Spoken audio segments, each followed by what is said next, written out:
spoken reading, then please hit that like button. So let's just begin. Burning down the Ozarks. Another day, another dollar towards beer money. I thought as I pulled into my company's parking lot. As I walked into the office, I heard the gruff, deep voice of my manager, Jerry, saying, "Hey, bub, you're going out of area today." Out of area, meaning I was going to be driving to the middle of nowhere, get maybe one job completed, and have to be back here by sundown. As I was pondering my shitty situation, Jerry walked up to me and slapped me on the back like a mildly alcoholic dad who doesn't know the meaning of it too hard and said, "You hear me, Bobby? You hear me, Bobby? Yeah, I'm making less money for the good of the company, right?" Jerry's brow furrowed. The sarcasm in my voice was almost beyond his grasp, but eventually he got it. "Listen here, you little ass clown. The company will pay double for your gas. We'll take the drive into account for your bonus and we'll give you free service for your truck. They treat us good if you do good by them." Jerry, a portly, balding, middle-aged middle manager, gave the same speech in the same tone to anyone who had ever complained about doing anything extra. Of course, though, I had to ask him why the heck I had to do it today. Because of Roger, Jerry said, referring to the guy that worked the northernmost tip of our area, decided that he hated you and called off this morning. Yeah, but why am I the only one who had to take his work? I asked, mildly surprised of Jerry's own sarcasm. Because I think you're a limp dick asshole who needs to learn himself some work ethic. And don't you go talking about how you served in the Marines and how you worked blah, blah, blah so hard. I fought in the Gulf under General H. Norman Schwarzkopf, and I know hard work. People like you turn the corpse into a bunch of pussies. Jerry, if you didn't notice, was a Marine like myself, but he served the Corps in the time before the quote-unquote pussy generation, as he so eloquently dubbed millennials. But to be honest, he was a warehouse manager, like he is now. While I was in the Corps, I was busy dodging pissed-off Taliban snipers and IEDs, so screw him. I know, Jerry. I'm a pussy because I actually wore my body armor. But anywho, before we start a dick measuring contest, and what the hell am I going? I asked, trying to avoid our normal arguments. Jerry sighed and said, "Out in the Ozarks, near Grand Gap." Grand Gap? Literally a post office and a general store smack dab in the middle of a massive forest. The place is on a side road, driveway that goes for about 2 miles off AR7. The customer needs 2 rooms done and a satellite dish set up. Jerry finished. He sounded like he may have felt bad because he knew how much I hate setting up those dishes. And on top of that, the chance of us actually getting a signal for the satellite was little to none. So I'm driving 120 miles out into the middle of the mountains so I can tell some backwoods inbred that he can't get his TV because of the trees. I must have been a murderer in a past life. Man, I complained, and yes, Jerry, I friggin' know I'll be compensated regardless. A couple of minutes later, I loaded up my truck and started the long trip north into the mountains and away from the safety of familiarity. I knew the drive would take well over an hour.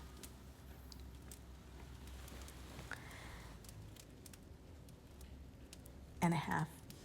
I knew the drive would take well over an hour and a half and on a relatively empty road, so I started to let my mind wander.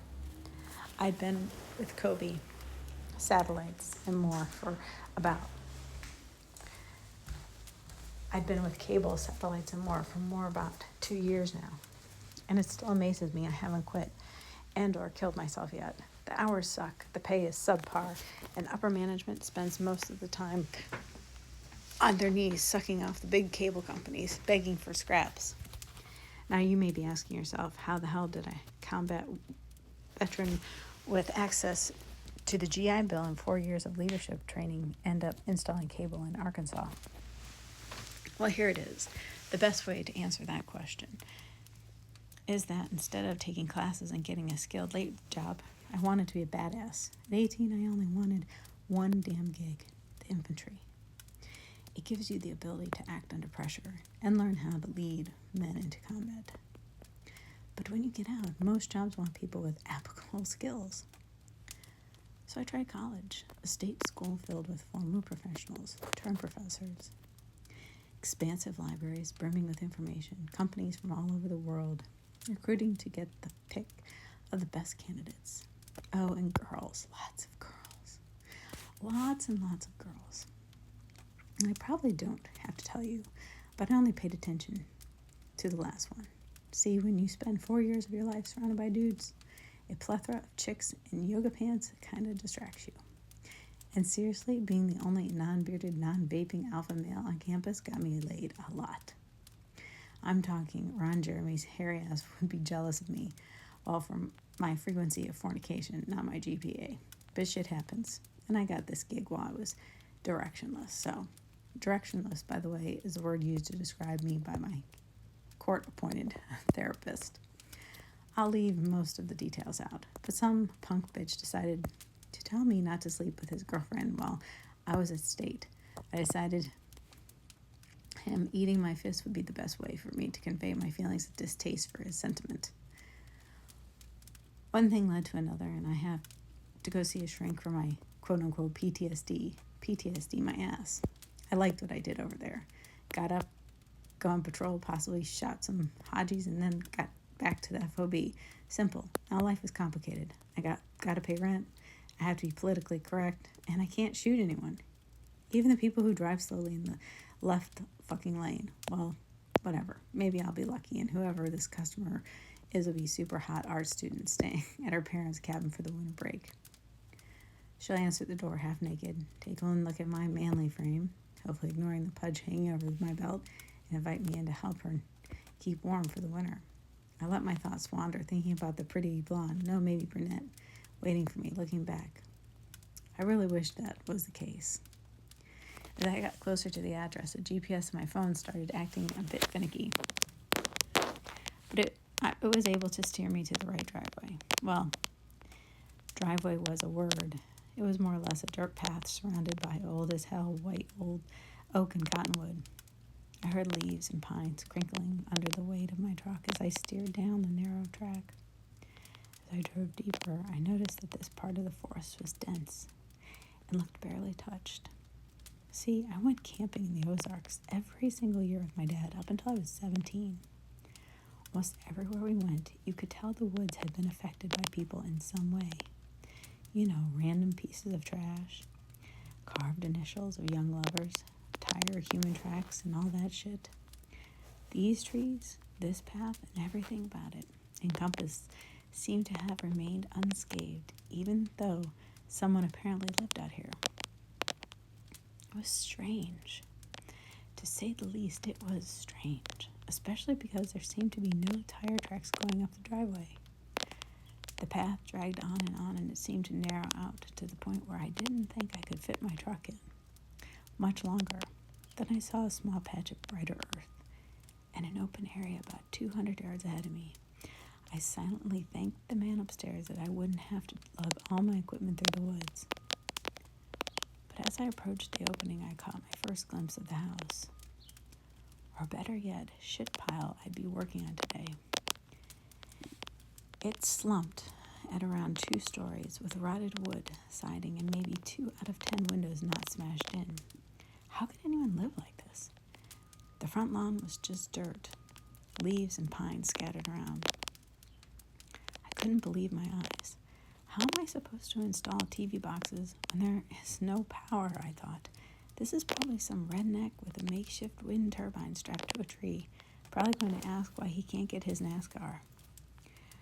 I scanned for the front door and saw a dilapidated plank covering the largest of the house's orifices. I decided that was my best bet as a front door. At this point, I was just honestly hoping no one was home. There was no car. Everything was overrun, and there couldn't possibly be a decent source of power anywhere on his property. But God was definitely not on my side this day. As I approached the front door, I saw movement beyond one of the non-smashed-in windows. I may have seen some shit overseas, but someone actually living out here in this busted house couldn't be someone I wanted to be alone with. But if I didn't at least try to complete the job, I wouldn't get paid any bonus. As I arrived to the plank/door, I slowly reached my hand to knock, but before I could reach, the thing swung open. Behind the door was a person, at least what was left of a person, after spending a few months at a concentration camp maybe. This guy stood 6 feet tall, no more than 120 pounds, white as a ghost, and seemed to be made of only bones and thinly stretched skin. He looked like somebody sucked all of the fat and sinew out of his body. But the creepiest part was his eyes. They seemed empty, the pupils so expansive that I couldn't make out the color and barely saw the whites. I realized I'd been staring at, looking down at my paperwork. "Good morning, sir. Is this the residence of Mr. Vider?" I barely got it out before he opened the black hole that was his mouth. "Why have you come?" His words rolled off his tongue, heavy, laden with a thick, syrupy Scandinavian accent. I barely could respond. Here I was trying to install a satellite for Count Dracula, and he doesn't ask me what I want or who am I, but why have I come? Who the hell says that? I'm your cable technician, here to get your TV set up." I stammered. It was all I could do to get out, with his pitch black eyes staring right through me. He continued to stare for what I felt like an hour until he opened the hole in his face. "Oh yes, come in. Come forth into my home. I will show you where you will be working. But be warned, I do not like anything in my home touched. Your business here is the television only. Is that understood?" This guy looked like fucking Skeletor and sounded like a James Bond villain, I thought aloud, and said, "Yes, sir. I won't touch any of your stuff or knickknacks or personals. Just want to set up the TVs and head back to Little Rock." He stared at me for a second and turned towards the dark house, beckoning me to follow. As I trailed my gaunt ghost into the ramshackle house, I couldn't help but notice the nauseating scent of decaying meat mixed with a tinge of rusted copper. It was as if I wandered into an abandoned slaughterhouse and could smell the years of blood and decomposition of millions of animal parts.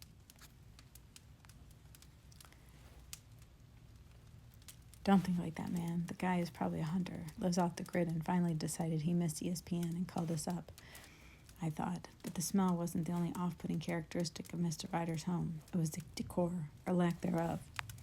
The front door opened directly into what can barely be described as a living room. The only sign that an actual human lived there was a decrepit rocking chair that looked like it was the sole survivor of Dresden.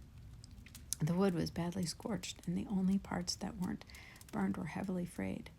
I felt like if I sat down in it, it would be pulling 1,000 splinters out of my ass and would wiping flecks of charred wood off my pants for eternity. I took my eyes off the chair and finally saw the TV I'd been connecting to, the receiver to.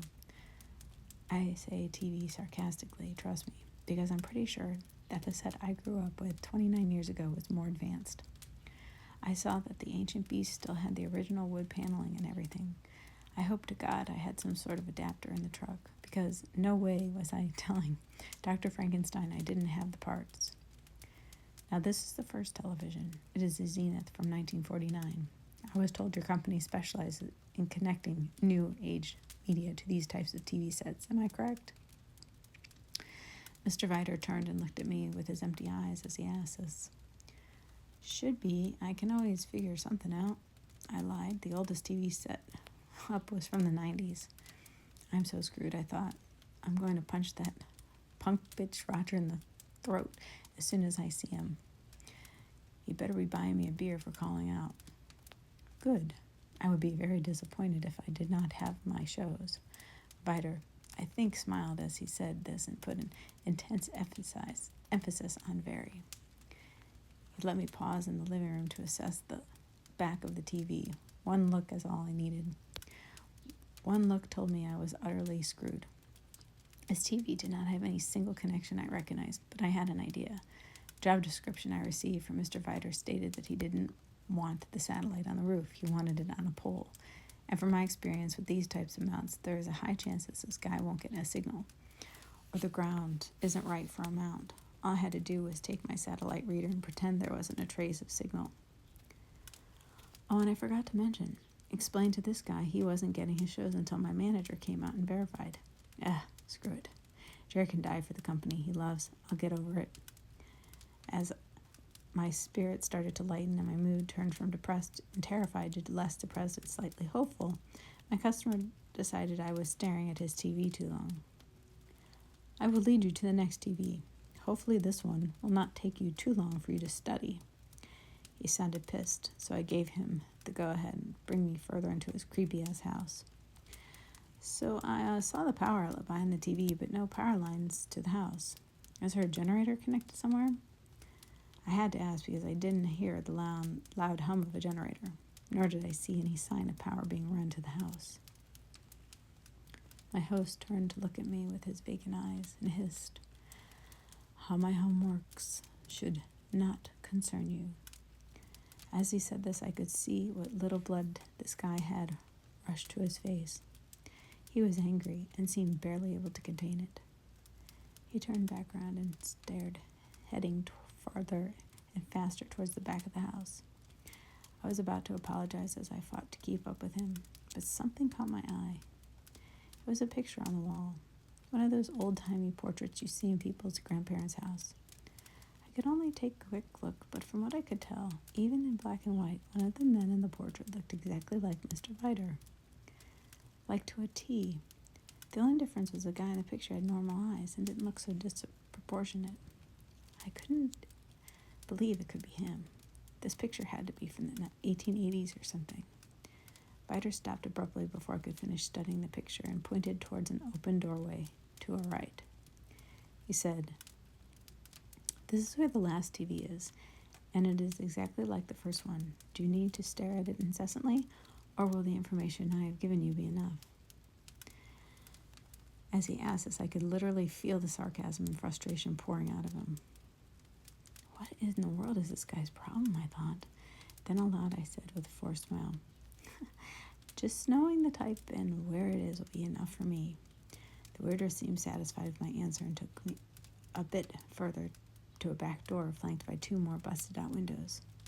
He opened the door and walked through them to the front backyard, which was equally disheveled as the front.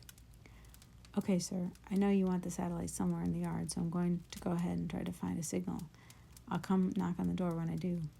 He looked at me and said, "I will stay outside. You seem young, and I generally do not trust the youth." How in the hell are you supposed to respond to that? I looked over at Mr. Creepy and said, "Okay. It's kind of boring, but feel free to watch." No other way to follow someone telling you he doesn't trust you.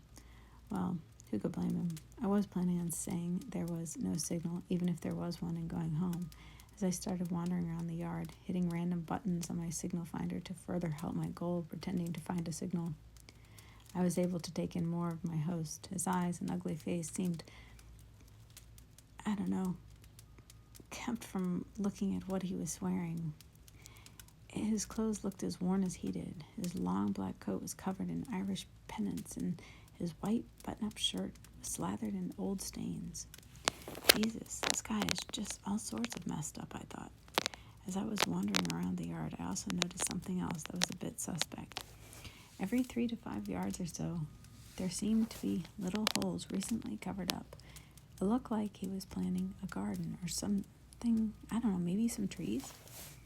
I would have asked, but he was clearly not much of a conversationalist.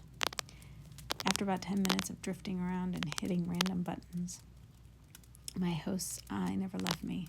I decided it was now or never to let him know I had no signal.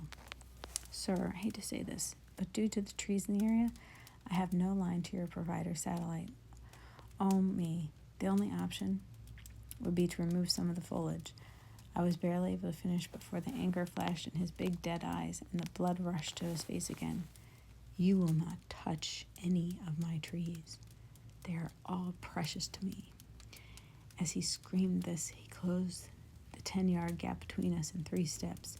"And you will give me my shows."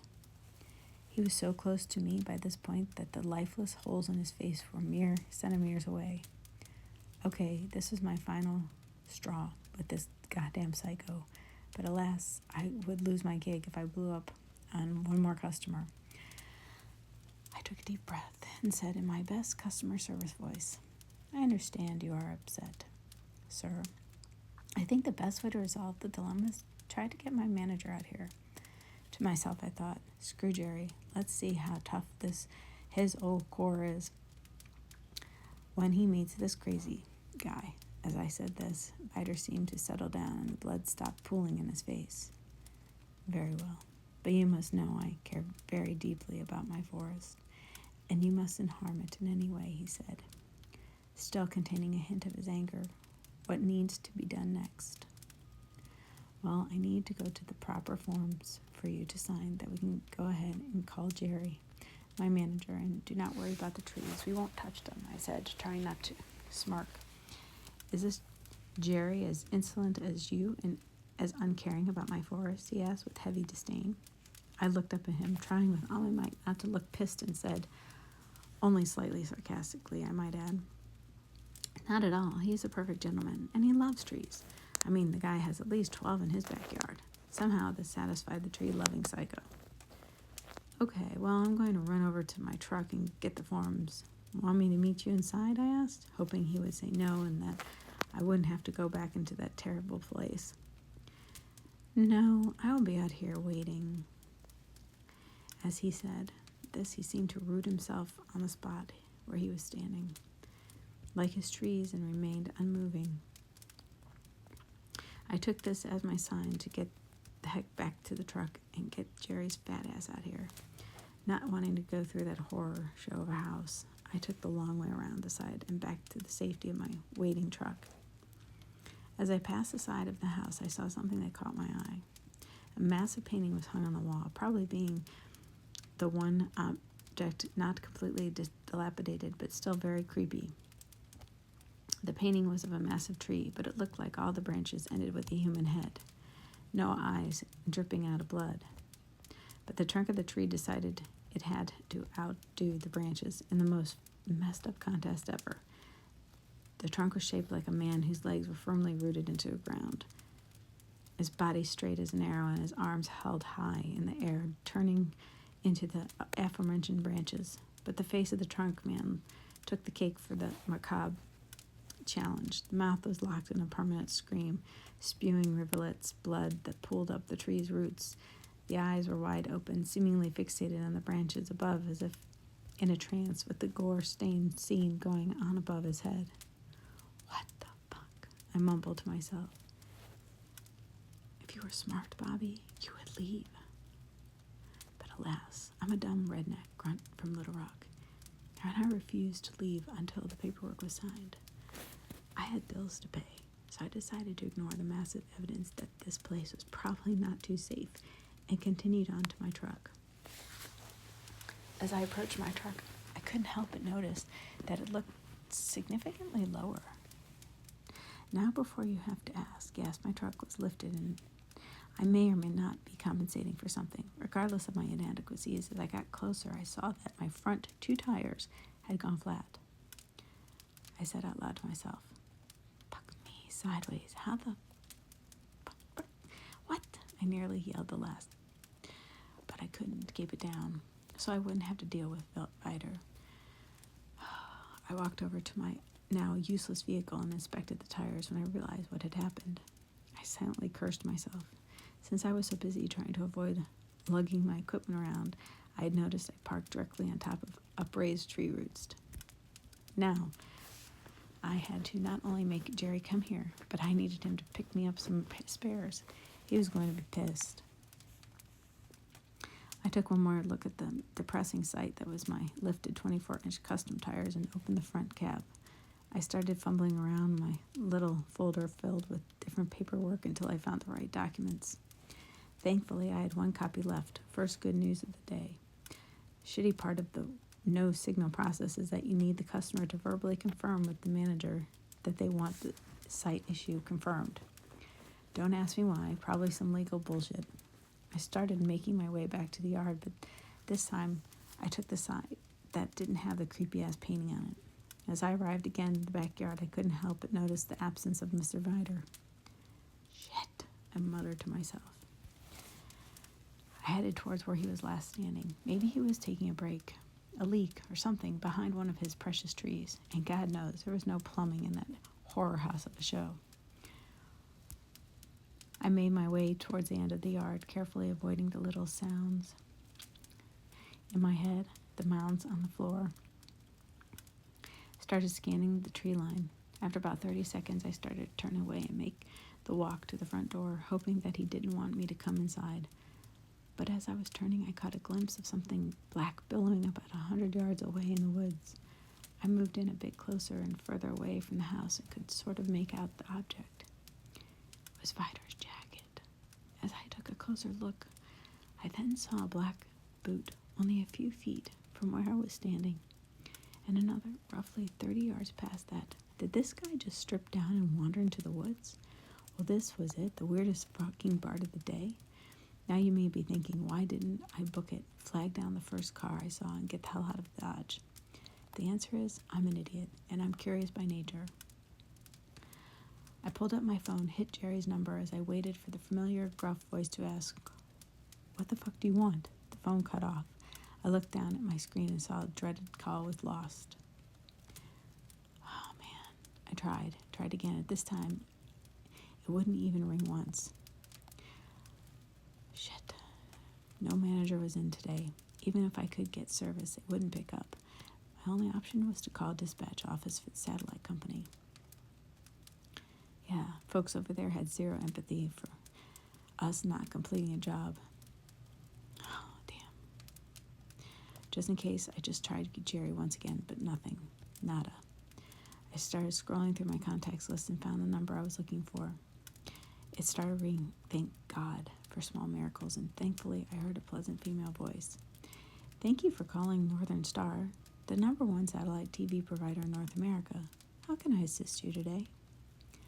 Oh, all this time saying I got to call someone, I had no idea what to tell them exactly.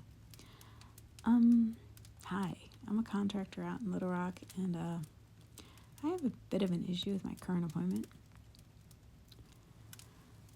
I waited a moment and heard the lady sigh and say in an annoyed voice, "Have you tried calling your manager?" Oh, these bastards. Heartless. I needed a small amount of assistance, but it was too much of a problem to take a call. SOP dictates you speak to your manager before calling us. I've heard 150 times. I wanted to say, "Well, you bitch, he has no service." I barely got this call going, but instead I tried a more diplomatic approach. "I apologize. I know this isn't standard, but I cannot reach my boss. He is out of service." I waited, praying she would just have some sympathy in her heart. Just a little bit. "Okay, sir, I will transfer you to your area dispatcher. Prepare to hold." Listening to the soft melodies of Loggins and Messina, waiting for my dispatcher. All of a sudden, the music abruptly stopped, and I heard an equally pleasant yet male voice on the other line. "This is Jack. Heard you got some problem out there in Little Rock." Thank God it was a guy. And he wasn't an ass. "Hey, Jack, I got some weird stuff going on out there. I'm definitely nowhere near Little Rock. I'm out in the Ozarks, deep down in some backwoods, stuck in an MIA customer." I blurted out, "Oh shit, job number. Here it is, 306742. Jack typing away at his keyboard. "Oh yeah, Mr. Vider. Oh yeah, he's totally out of your work area. How'd you end up out there?" "Call out," I said, realizing these phone calls may be mentioned and I should ease up on the cussing. "Okay, so you said he's MIA. Like he isn't home?" "No, Jack. I went to my truck, grabbed some stuff, and I came back and this guy was just gone. The weirdest part, though, I saw a trail of his clothes leading out into the forest." "Like his clothes?" "Yeah, man, his clothes. From what I could see, it was his jacket and his boots. I don't know. Well, I'm looking through all my notes here and there, and there's not a single SOP explaining what to do if a customer wanders off into the woods naked. But I'm pulling up some satellite images of the area, and I do see a small pond formation about a half kilometer from his house. Maybe he went swimming." Look, I know this sounds crazy, but there's a whole bunch of creepy-ass stuff going on around here. The guy is terrifying looking. The house is barren except for an almost 70-year-old zenith and a ratty-ass looking rocking chair, not to mention the painting, I replied. Painting? Jack asked. Either moved by my triad or trying to avoid confrontation with a crazy person, I couldn't tell. But he definitely sounded less lighthearted. After he asked this, I gave him a brief description of the picture I saw, what the guy looked like, and even the weird little mounds, and for a fleeting moment he was silent. I don't know how to tell you this, but as long as it wasn't a danger to you or under the influence of alcohol, you're going to need the paperwork signed. Jack stated matter-of-factly, but to me, that would be absurd. This whole situation sounds crazier than a group of shithouse rats, and I think you should just call it a day. I mean, I wouldn't want to be there, and I'm sure your company would let it slide if you felt uncomfortable. I like this guy. He didn't just state the guidelines and hang up. He reacted in a logical manner and said something a non-office drone would say. Never thought I would meet a company man who thinks like an actual person. Well, I'd say that solution would cover the rest of my problems, but I got another issue. My 2 front tires are blown, and I only got 1 spare. Don't worry about it. I'll contact a local. As Jack was about to offer me a salvation, I heard a scream, like a high-pitched scream of a woman coming out of the forest. Bobby, you all right? What was that? I could hear Jack, but my senses were dialed up to 10, and I could feel goose flesh forming in my skin. Bobby, did you hear me? What the fuck was that? Jack asked again, but this time I answered. Some lady screaming bloody murder right in the goddamn direction that weirdo walked in, I whispered, trying to keep myself unnoticeable. Jack, my mind's telling me to run down this driveway and don't look back, but if I leave some woman out there, it's just some horrible fate. I'll hate myself for it. Bobby, everything about this place sounds horrifying, but that had to be a neighbor or something. I cut Jack short. Man, you got sad images. There ain't a single neighbor, single person, except for Crazy Eyes out here, hidden upstairs, and could have been keeping a chick up there for all we know. And the minute I left, he grabbed her and took her to the woods. I couldn't finish a sentence. I was already all nerves and thinking of someone getting killed or worse out there might have put me over the edge. Jack, by the time the cops get out there, if someone's getting hurt, I think you need to get out of there. I couldn't hear Jack at the other end. He was contemplating what I said. If you're dead, set on wandering off into the woods and confronting whatever is out there, go grab your Bluetooth and bring me along for the ride. I'll try to call the local PD on the other line, Jack said. I honestly thought he would at least try to stop me. Okay, Jack, I will. Let me get some stuff from my truck. Call me a bandwagoner, but I do love my Glock. I put the gun in the front seat and put my Bluetooth in my ear. Jack, you hear me? I asked. Those Bluetooth earpieces were finicky at best. Yeah, I got you. Are you sure you want to do this? Now he's asking? Yeah, man. Some poor lady might be getting hurt out there. It's my civic fucking duty, I said, trying not to reveal how terrified I was. I grabbed a magazine from the toolbox and started pushing 40 caliber rounds into it, slammed the bad boy into a pistol, and pulled the slide back with an audible click. Do you have a gun? Jack asked hesitantly. You bet your sweet ass I do. I'm in Arkansas, and we actually have the right to defend ourselves out here. I'm not judging. Just glad you have some protection. I mean, SOP dictates I have to fire you, but the situation seems to call for a gun. Thanks, Jack. And of a smile formed on my face as a question came to my mind. Jack? Yeah? Are you in a cubicle right now? I asked, thinking of the irony of a guy wrapped up in his pre-death coffin listening to me embark on an adventure, or quite possibly my untimely demise. That's really what you're going to ask me? Not like, hey, Jack, can you call the cops? Or, hey, Jack, can you convince me not to walk into the scary woods towards a screaming person? Or, why are you condoning this, Jack? He blurted out, sounding a bit exasperated. I can answer the last. I spent 8 years in the Army, and my old lady wanted me to take a desk job when we had kids. Now I'm stuck rotting away on a desk, hoping for a taste of something interesting. I felt for the guy. I mean, I'd rather be in a temperature-controlled office, not worrying about monsters or whatever the fuck was out here. But still, I'd probably rather die than have to make small talk with a bunch of office drones every day. So I guess I was on the fence about what I had to do and which had it worse. And oh no, I'm actually in management. Just took over for one of my guys who is sick. So I'm not in a cubicle, you prick. I'm in my own office. I have a window, Jack said triumphantly. I couldn't help but laugh a little. Looked like this guy got screwed by a call-out too. The walk from my truck to the edge of the forest was less than the football field, but every step felt like a mile. I could feel my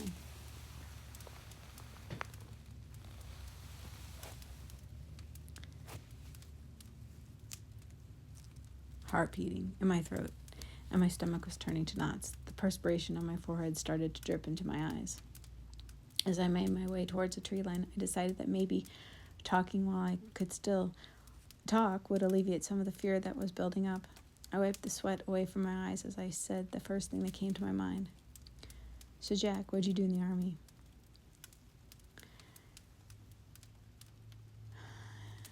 Well, air assault.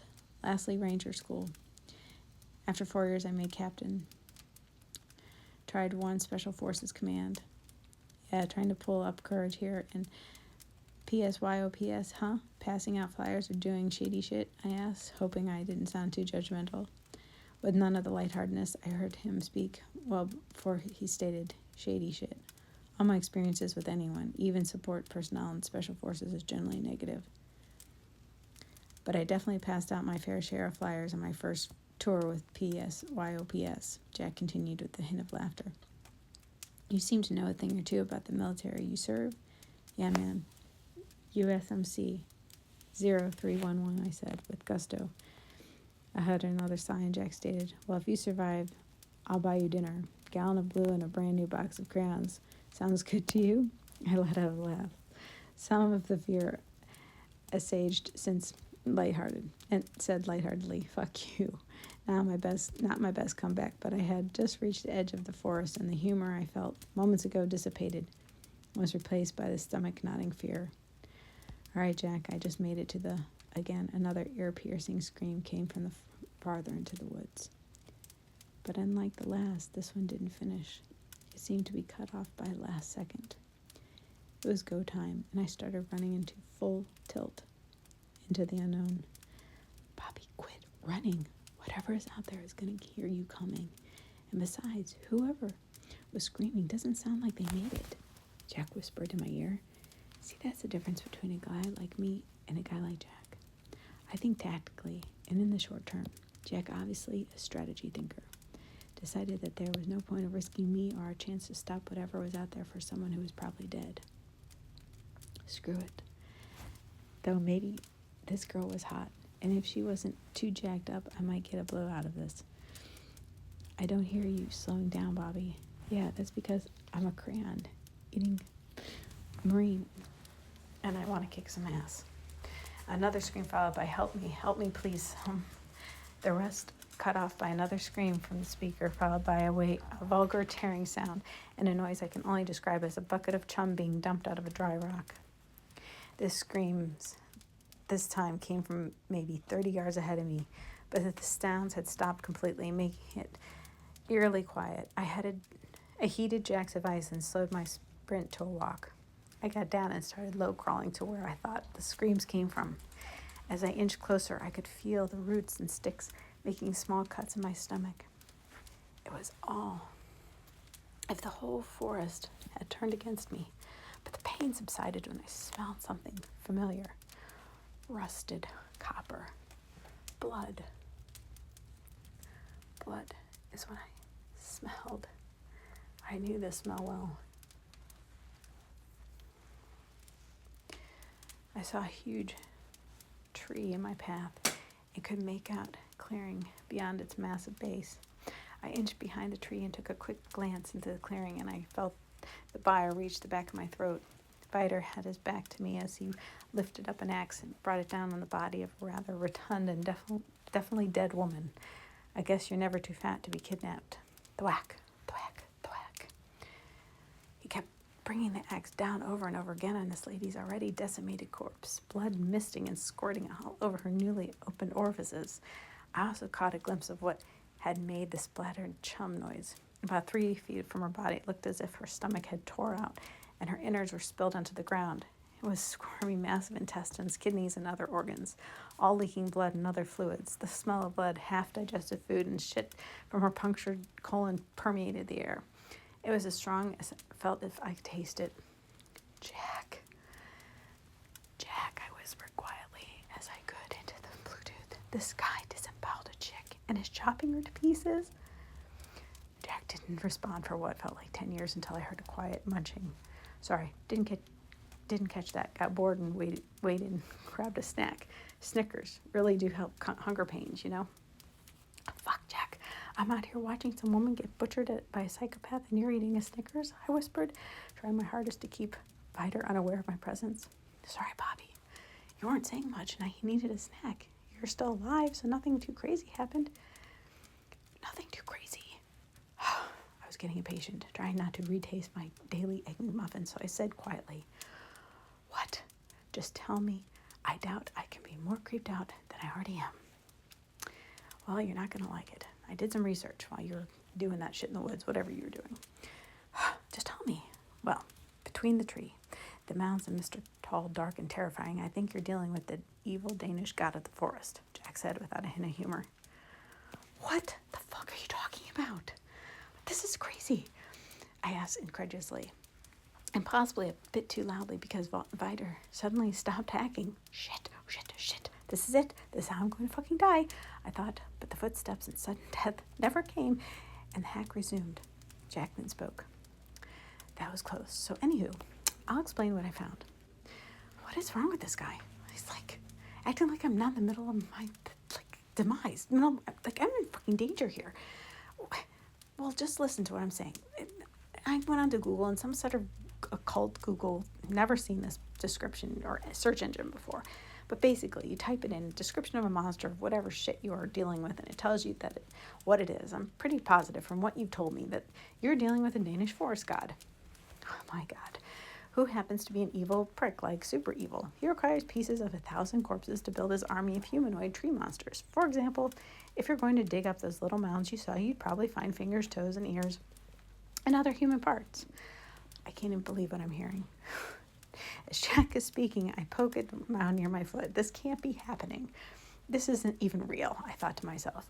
But as I did, the loose pile of dirt revealed a piece of human ear, or tongue, or something. I didn't fucking know. I'm not a doctor, Jack continued.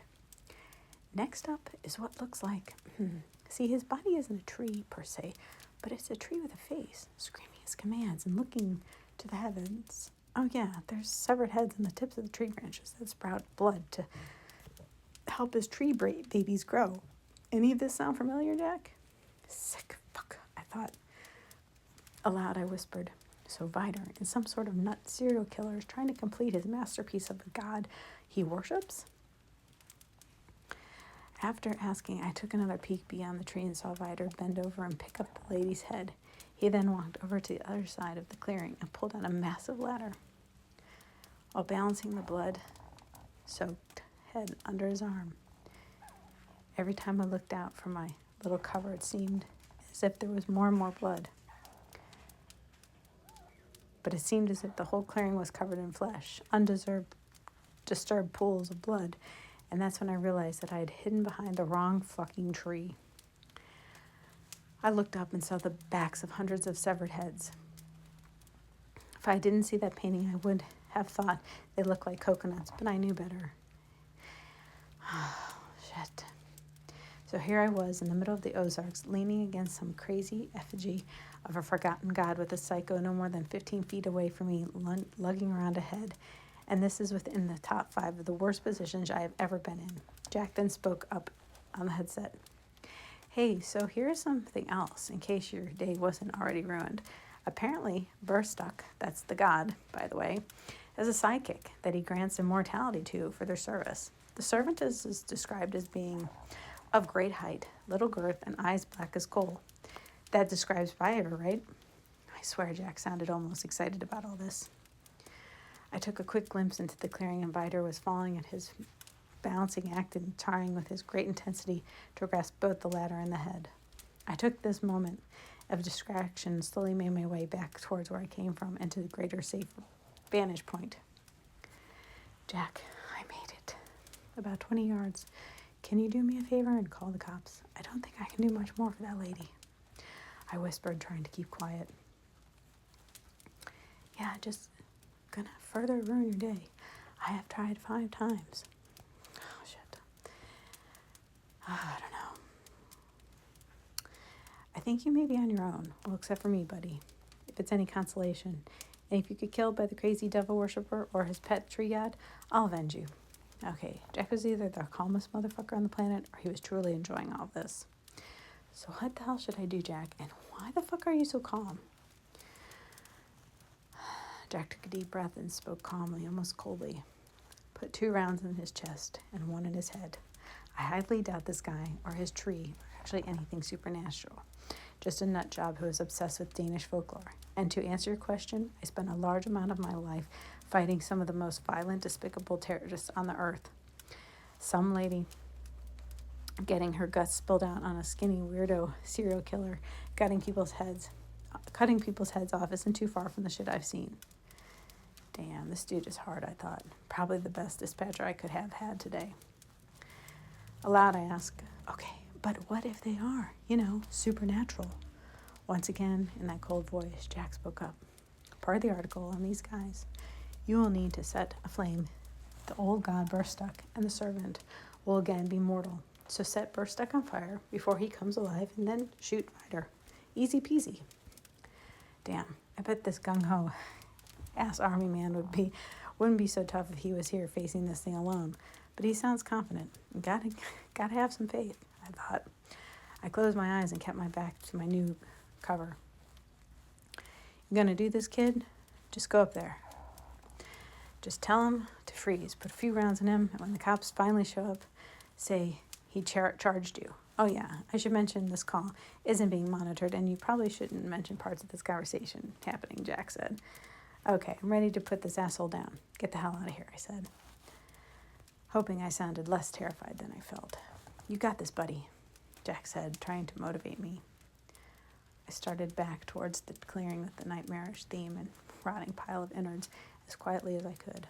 As I got closer, I could see Vidor on his ladder, fumbling to place to hear the top of the branch.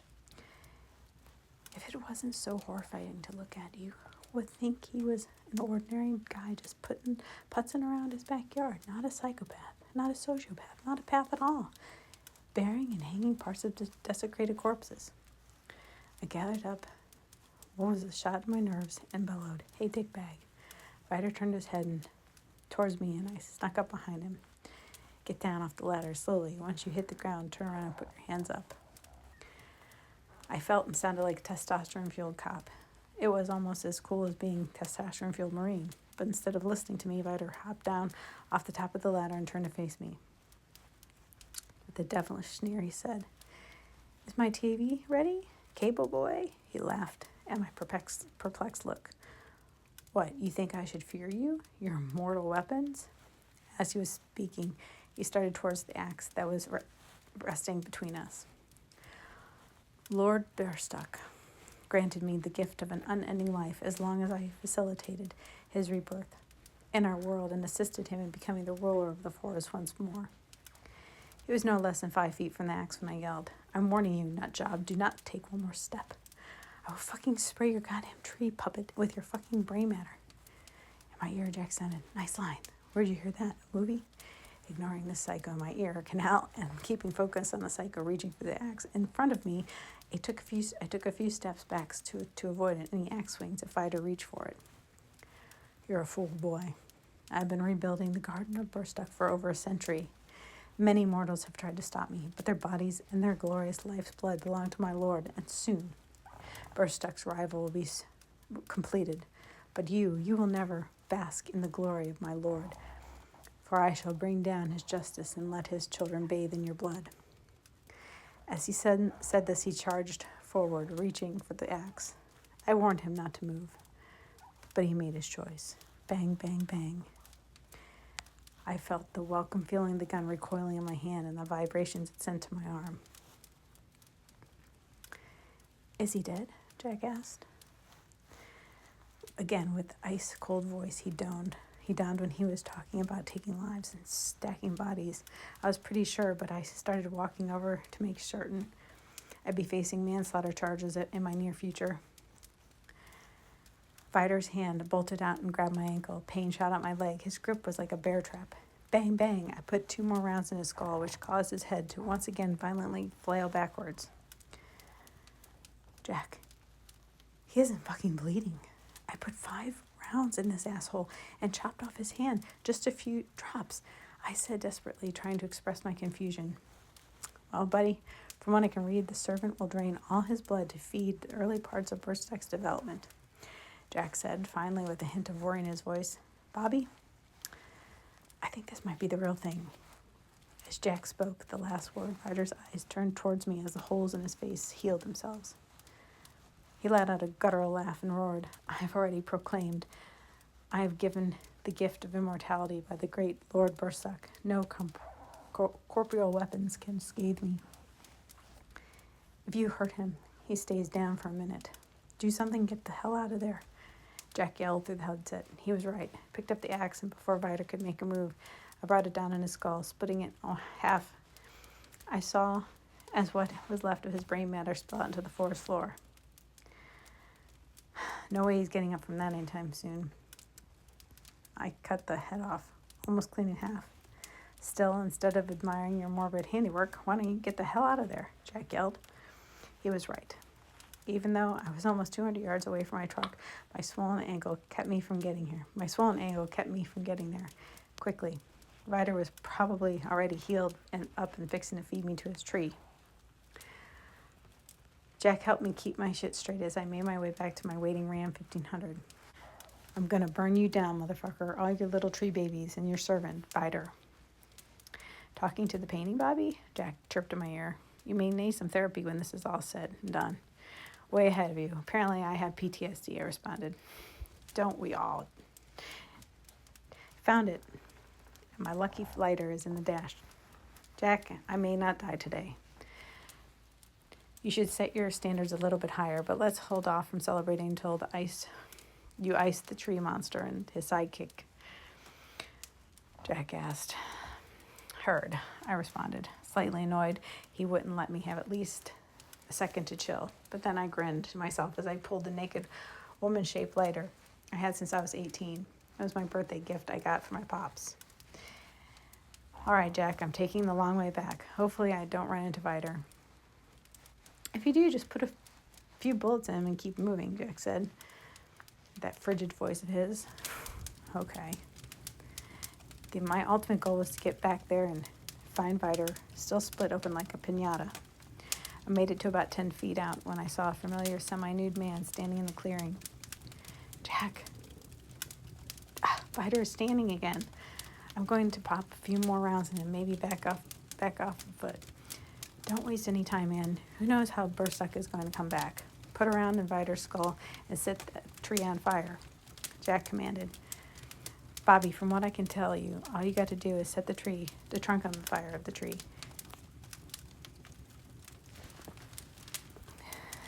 That should take care of it, Jack instructed from the headset. Also, it says something in the article you should probably hear. Do not speak to the old god because he can and will bend you to his purpose, so don't talk to the tree. Great. I'm going to get Jedi mind-fucked from talking to a tree? Can't wait to tell my shrink. And that's when I first saw this thing's face. It was just like the painting, but more expressive, angrier. I started pouring the gas on the base of the tree trunk, which added another wonderful smell to this already shit and death-filled clearing. As I poured the last of the gas onto Berserk, he decided he was going to speak up. Hello, Robert. His voice sounded like Barry White after a bout of laryngitis. Why you attack me? Why have you hurt my faithful servant? We meant no harm. All we want is to bless the world with my glory. Don't talk to him, Bobby.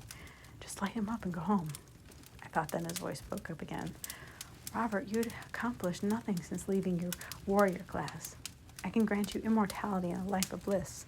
New women every day, your coffers filled with limitless gold and power over all men.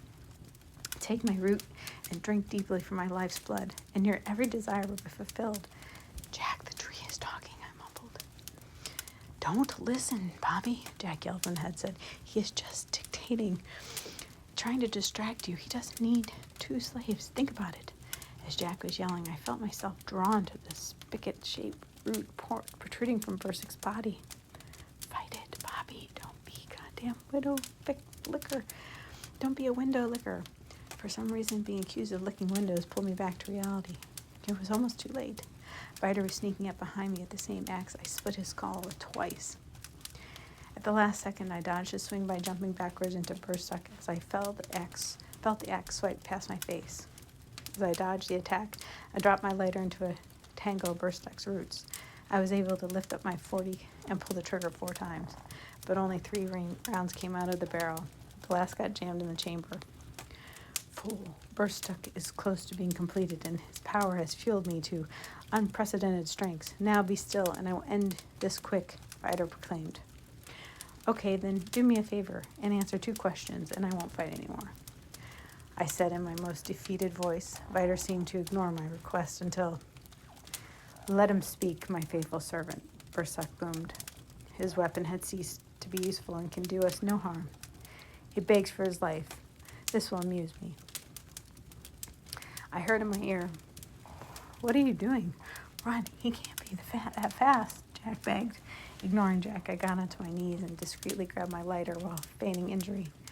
Dying on your knees, how pathetic, Vider mocked. Ask your questions and be done with it. I looked Vider dead in his eyes and asked, Why would you ever let me distract you? As I asked Vider this question, I hit the starter on my Pop's old lighter and dove forward as I felt my ass being scorched from the burning gasoline fumes. An unholy scream erupted in my head, causing my ears to ache and my head to spin. I will tear you from limb to limb. I will come back and take your head as my first tro. Bursuck couldn't finish the sentence because the flames reached his face. I saw as the bark that was his flesh charred and burned. He just stood there staring at his master with tears welling up his eyes. Why have you done this? You couldn't have been a part of the great Lord Bursuck. You could have slain him, but you have slain him, Vider cried. My last act as a servant will be to avenge him and take the life of... Before I let his asshole finish his sentence, I unjammed my Glock and shot him in the stomach, just so I got the chance to watch him die slowly. I looked down at Vider, and it seemed the spell, or whatever it was, had begun to wear off. He looked in pain, his intestines spilling out over the gaping wound in his gut, and I finally saw the right amount of blood starting to pool in the dirt. In a weak voice, he said, My whole life in servitude to my lord, and ended by a low man, a servant. As he spoke, I saw blood trickle out of the side of his mouth. I guess a bullet fragment had ended up in his lung. I felt now was right time to ask my question. Oh yeah, before I forget, and before you die. Why the fuck do you order satellite TV? I asked, hoping that I would find out why I was out here in the first place. Vider smiled a bloody smile, looked in my eyes, and said, I missed the view. The ravens, Simone, there's a hoot.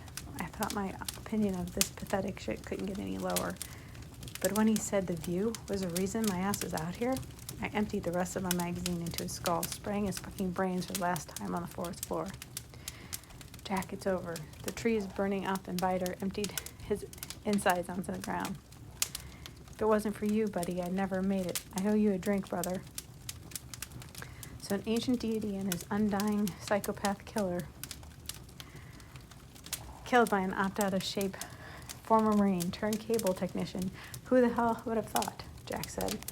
I'm glad you're okay, buddy. It looks like the local police finally noticed. They gave me a holler on the other line, and friggin' chief of police gave me a serious tongue lashing, yelling about the crazy nut blasting off rounds in the woods. Fuck, I'm 85% positive I just saved the world. I'm probably going to be arrested for murder, I complained.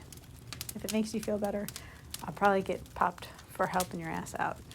So want to be prison roomies? Jack asked with a hint of humor. I grunted in response as I heard the distant sirens. Oh well, at least I won't have to install cable anymore.